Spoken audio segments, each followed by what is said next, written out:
Okay, so hello everyone. For today's presentation, we will introduce our M3 final hackathon.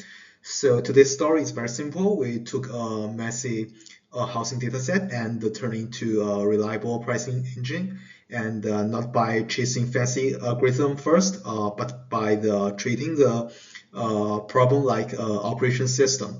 So clean inputs, clear metrics, and displaying iteration. And our goal was to reduce prediction error step by step, with every change justified by data behavior, not vibes.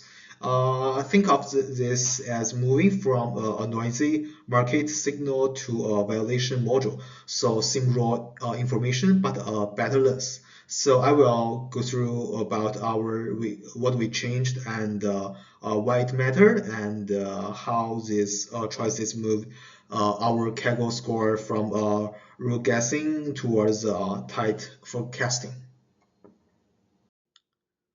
Okay, so for project overview, we started with two CSV fields, training data set or with sales price, and the test data without it. The first diagnosis was predictable but critical. The missing values everywhere and the category fields that looks like text but behave like logic, and outliers that can poison the learning. And so our first KPI was not the module accuracy, it was data credibility. And we established a stable pipeline, so consistent processing for train and test, systematic missing value strategy, and strong feature encoding, so modules don't hallucinate the structure. And this gives us a clear runway. Once the pipeline is stable, every module improvement become measurable, repeatable, and explainable. Once the pipeline was stable, we brought in gradient boosting modules, XGBoost and LightGBM, because they are strong at capturing nonlinear intersections in tabular housing data. But we hate an important insight that sales price is heavily right skewed, and meaning errors are not symmetric in the raw price space. So we applied log1p sales price as a target engineering.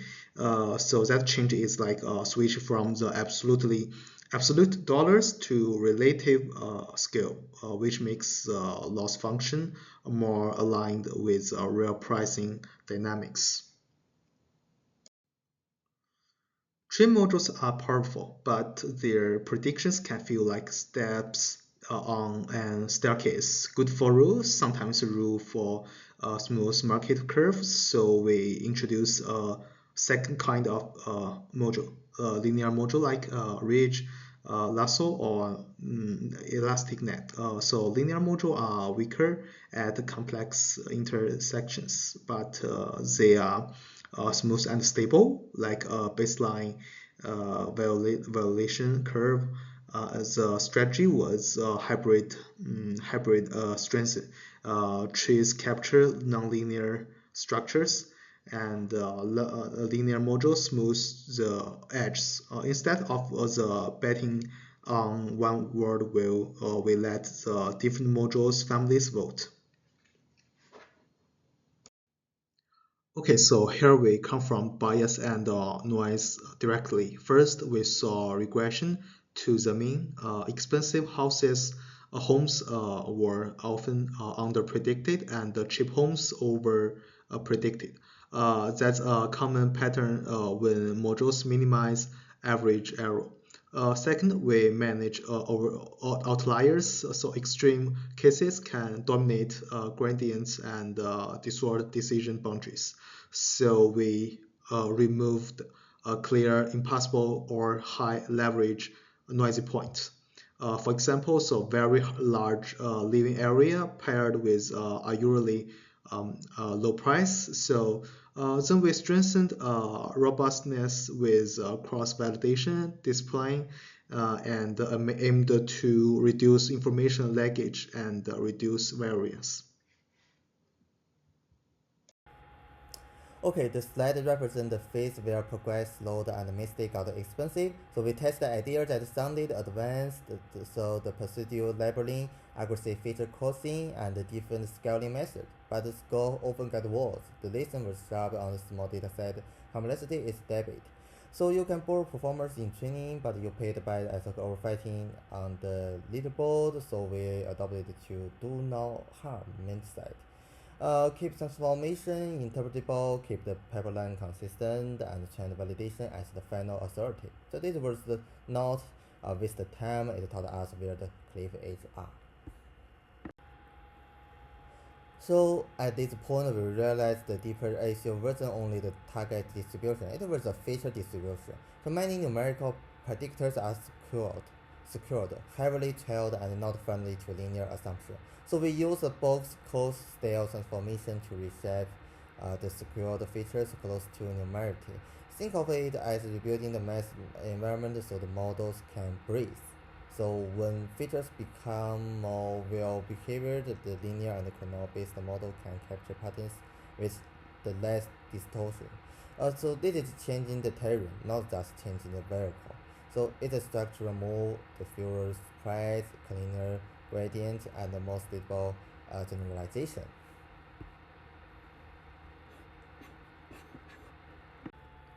Okay, the manual blending with like the 0.8 trace and the 0.15 linear can work, but it's still human guessing. So we moved to stacking. The train multiple base models, the train meta model to learn how to combine them. So the meta model acts like a portfolio manager, so it sends trust based on where each model performs well. So in our case, read tab meta learner is a good fit because it's stable and resists overfitting. So this is where the system becomes self-optimizing instead of us deciding the ways the data decides under cross-validation guardrails. So in the final stretch, we focus on stability. More fold in cross validation reduce randomness in the validation estimate, especially when dataset is not large. With 20-fold survey, each model sees more varied split, and the meta-learner trains on more reliable out-of-fold predictions. So the effect not magical accuracy is consistency. We also use light collaboration to correct systematic bias in predictions. So this is like turning a sensor after building the machine. The engine is strong and now we learn the output scale, so it matches reality more precisely.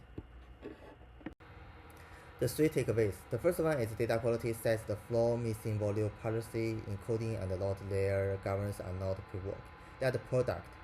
The second one is the best result came from matching the models to the right math space, the log target, the transformer features, and robust scaling. The third one is the performance improved most when we treated modeling like enterprise decision making. The diversity risk with Ansible, validate and automate with decision with stacking. The final message is practical. Learning is not about the most complex algorithm. It's about building a control pipeline where every transformation has a reason. So every improvement is measurable and the model behaves like a reliable business asset. Thank you for watching our video. If you have any questions, just feel free to ask us. Thank you.